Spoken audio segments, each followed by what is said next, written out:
This is macOS Ken. More notes from the financial front, a boatload of software betas, and hearts and Apple logos abound.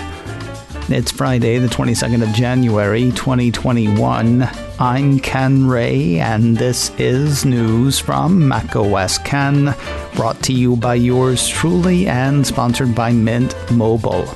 Cut your wireless bill to $15 a month at mintmobile.com/macOSKen. This show is also sponsored by Headspace, meditation made simple.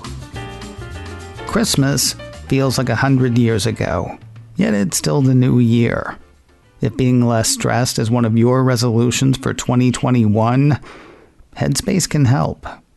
Headspace makes it easy for you to build a life-changing meditation practice with mindfulness that works for you on your schedule, anytime, anywhere. They have this great app that's easy to explore and take wherever you go. I know, you probably don't think of meditation as a go places and do stuff thing, but it can be. They have workout meditations, walking meditations, programs of various lengths. Take 3 minutes with one of their SOS offerings. I have found those very helpful. Or you can run a full course, like the basics program that I'm doing right now. You deserve to feel happier, and Headspace is meditation made simple. Go to headspace.com/macOSKen. That's headspace.com/macOSKen for a free 1-month trial with access to Headspace's full library of meditations for every situation. This is the best deal offered right now. Head to headspace.com/macOSKen today. 3 more financial notes of note on Apple ahead of next week's earnings. We'll start where we often do. Philip Elmer-DeWitt's Apple 3.0. That site ran part of a note from Bernstein research analyst Tony Sacconaghi, who, no surprise, is still pretty Sacconaghi-y. It's kind of crazy. He has actually upped his expectations in a pretty big way, but he can't help the whole Eeyore thing. Pulling parts of his note, we are raising our first quarter earnings per share estimates to $1.53 and fiscal year 2021 earnings per share to $4.26 due to higher iPhone ASPs, a weaker US dollar, and better Mac and iPad sales. Worth noting, the earnings per share estimate of $1.53 for the December quarter is higher than Morgan Stanley analyst Katie Huberty's estimate of $1.50. Yet she is stoked, and he is Sacconaghi. Quoting his note again. So what's next? On one hand, our analysis indicates that Apple outperforms 65% to 80% of the time in the near term when revenue revisions are positive. On the other hand, opportunities for upward revisions for fiscal year 2021 estimates are likely to be more muted post this quarter. Second quarter and fourth quarter revenues are typically seasonal. Apple will be staring down a very strong iPad and Mac comparison in the second half, and it's unclear if next year's iPhone cycle will offer compelling new functionality. Sacconaghi stays neutral on Apple with a market perform rating. His price target on the company's shares is $120. Those shares closed Thursday at $136.87. Can we go back to the earnings per share part? How Huberty is expecting first quarter earnings per share of $1.50, while Sacconaghi is expecting $1.53. Huberty is also expecting Apple to report revenue of $108.2 billion. One assumes that means Sacconaghi is expecting more, but again, his concern isn't now, but 6 months from now. Apple setting a new quarterly revenue record feels like a certainty at this point. The piece from Mac Rumors says Apple's current quarterly revenue record is $91.8 billion, set in the December quarter a year ago. The piece that points that out is headlined, Apple forecasts to report record-breaking quarter next week with revenue topping $100 billion. While that piece does point to Huberty's note from earlier this week, it also highlights a note from Monness Crespi Hart analyst Brian White. He's looking for Apple to report revenue of $105.2 billion for the holiday quarter. That's largely on the strength of iPhone 12 and the new iPad and the new iPad Air and the Apple Watch SE, Apple Watch Series 6, 3 new M1 Macs, and a slew of services. You can add a bit more to the Mac and iPad offerings too, thanks to people buying for their newfound work-from-home, school-at-home lifestyles. In our view, writes White, Apple's portfolio was positioned better than ever heading into the recent holiday season. El Blanco has a buy rating on Apple shares. His price target on the shares is $144. The last note of the three won't tie into next week's earnings call, though it does go to sentiment around the Cupertino company. Apple Insider has Cowen and Company analyst Harsh Kumar opining on Apple and autos. He thinks they're well positioned. Yes, there's more. Summing up some of his thoughts, Apple Insider has the analyst indicating Apple has a strong product and intellectual property portfolio in several areas key to the autonomous and electric car market. That includes software, AI, navigation, energy storage, and cloud services. Sankar says Apple's expertise is enabled by its silicon design capabilities, its software platforms, its data center operations, a proprietary mapping database, a library of media and entertainment services, and an ecosystem of existing mobile devices. With all of those positives, there are two big hurdles ahead for Apple in his estimation. It's never shown self-driving software, and it's never led manufacturing on anything bigger than a computer. As for ways forward, maybe Apple will build its own car, maybe it'll partner with somebody else, maybe it'll buy an electric vehicle maker. Whichever way it goes, Sankar thinks Apple can shake up the car space. Cowen has a buy rating on Apple shares. Sankar's price target on the shares is $133.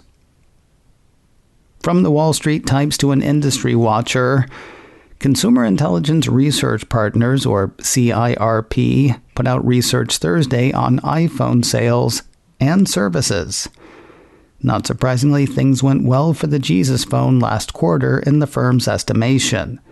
CIRP says iPhone 12 and iPhone 12 Pro Max were the top-selling models in the U.S. last quarter.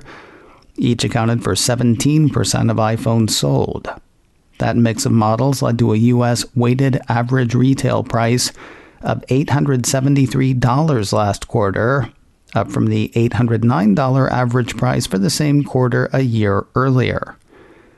While the firm points to strength in some Apple services, they're not quite as gung-ho on that front.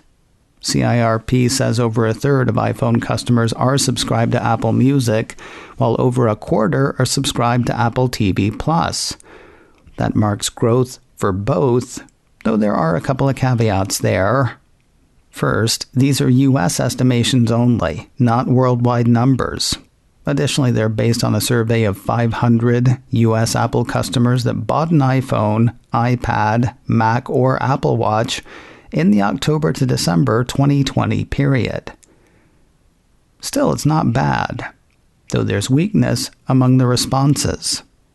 Mike Levin, CIRP partner and co-founder, is quoted in the release saying, Apple always had decent uptake of iCloud storage, with over half of buyers reporting paid usage.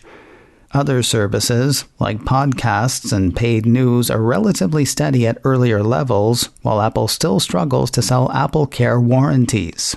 The diverse results show the challenges of the services segment, with well-established ones like podcasts, well-integrated ones like iCloud storage, newer ones like Apple TV, and lagging ones like AppleCare, all facing a range of competitors eager to take on Apple as it works to grow these businesses. Apple let fly with a slew of software updates on Thursday. iDownload blog says Apple hit with release candidates for iOS and iPadOS 14.4, watchOS 7.3, macOS 11.2 Big Sur, and tvOS 14.4. Release for developers and beta testers. The biggest change for iOS and iPadOS 14.4, according to the piece, Apple is finally going to turn on its app tracking transparency feature. That's the thing that'll ask you whether you're cool with an app tracking your activity across all the other apps. Additionally, the combination of HomePod Mini and iPhone 11 or later will yield some interesting haptic feedback behavior. It has to do with handing off from one device to another. All of that, plus stabs and perfs, because who doesn't like those? I mentioned that macOS Big Sur also saw a beta on Thursday. Cult of Mac outlined some of what's coming for macOS 11.2. Apparently some M1 Mac owners are having trouble keeping Bluetooth connected.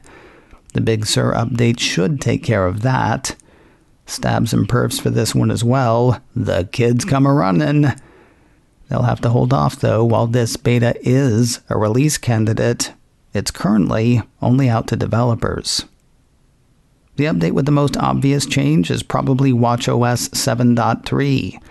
That's because it comes with a new face. Back to iDownload blog we go, which has word of the Unity face. According to Apple's release notes, Unity watch face is inspired by the colors of the Pan-African flag. The shapes change throughout the day as you move, creating a face that is unique to you. There's also a new kind of walking workout for Apple Fitness Plus subscribers. ECG gets turned on for Japan, Mayotte, Philippines, and Thailand for Apple Watch Series 4 or later. And you know there are stabs and perfs. Ask for them by name. More news in a moment, but first a word from Mint Mobile, cutting your wireless bill to as little as $15 a month. Will 2021 finally be the year you stop paying too much for wireless service? It can be with Mint Mobile. I've been using Mint Mobile for a while now, and it's been fantastic. Data speeds, sound quality, tethering my phone as a personal hotspot. All of that at significant savings. A few weeks ago, I paid for a year of Mint Mobile. That full year cost less than 3 months with my old carrier. They save you money by running their entire business online. You're not paying for stores you don't go to or perks you don't use. You're just paying for great service, starting at just $15 a month. All plans come with unlimited talk and text, plus high-speed data delivered on the nation's largest 5G network, and they all come with a 7-day money-back guarantee. Really try it out.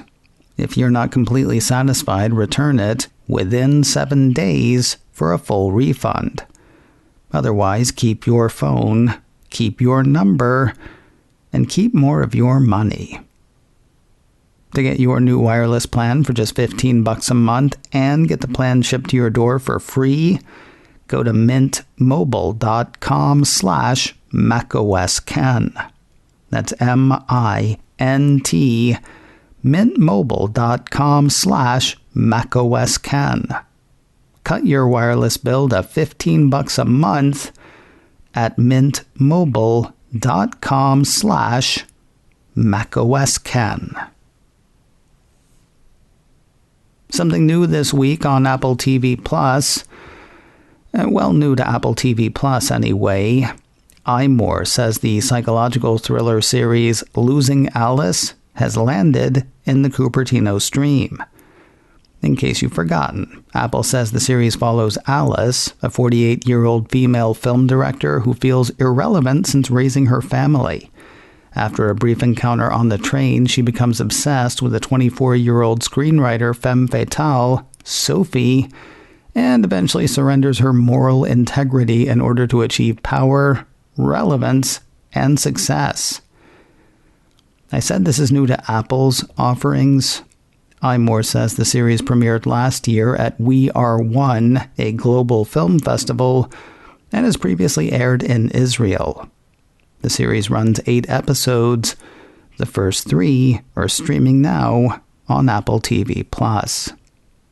The Apple TV Plus show Servant seems to have come back strong. Deadline says last week's second season premiere of the M. Night Shyamalan series saw a huge spike in watchers. The report has secret sources saying Season 2's premiere week viewership has more than doubled the audience that watched the show during the same time frame in Season 1. Making the comparison even more advantageous, the piece continues. Apple TV Plus released 3 episodes at launch for Season 1 in November of 2019 versus only 1 last week. That means that the viewing of the Season 2 premiere episode during its first week more than doubled that for the first 3 episodes from Season 1 combined during post-launch week. Well, okay, but it's been there all year, hasn't it? I mean, it's had a whole year plus to attract an audience. People who'll be curious what's going on with those creepy people after watching the first season. It'll be interesting to see how other Season 2s do, assuming the secret peeps are still feeling chatty. The second episode of Season 2 is up now on Apple TV+. And finally today, Valentine's Day is just around the corner, and you know what that means. Apple thinks you should buy Apple stuff for the person you love. Or people. I'm not here to judge. Mac Rumors says Apple has shared a new Valentine's Day gift guide that suggests a range of Apple products to those who are shopping for a loved one. Yes, a range full of Apple logos. From high-end devices like iPhones and iPads to less expensive accessories like cases and watch bands, the piece says there are different sections to the gift guide with suggestions tailored to photography enthusiasts, musicians, those interested in health, creatives, and those looking for entertainment ideas. While Apple has done gift guides for holidays like Christmas and Mother's Day in the past, the piece says this is the first Valentine's Day that's gotten the treatment. I don't know about you, but I can't wait to see what they have for St. Patrick's Day. Maybe some stuff with Apple logos on it. So there was one other story that was all over the place yesterday. I didn't do it here because it was a big mess of a rumor about Apple and virtual reality. I'm not saying it's not right, I'm just saying it was a big mess of a rumor. Tell you what I did do, though. I did talk about it on yesterday's macOS Ken Live. You can see that on my YouTube channel, youtube.com/KenRay. You can also grab the audio podcast, macOS Ken Live, wherever you get podcasts. And don't forget, macOS Ken Live goes live again one more time this week. That is today, 3:30 Pacific, 6:30 Eastern. Join in the fun at youtube.com/KenRay. macOS Ken, brought to you by me and sponsored by Headspace. Meditation made simple. Get a free 1-month trial at headspace.com/macOSKen. This show is also sponsored by Mint Mobile. Cut your wireless bill to $15 a month at mintmobile.com/macOSKen.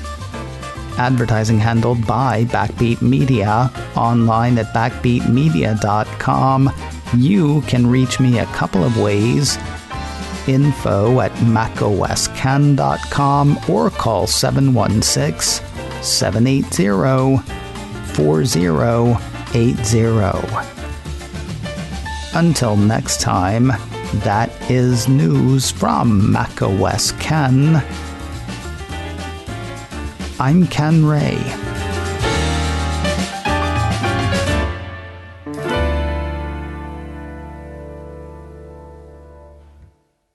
Ciao.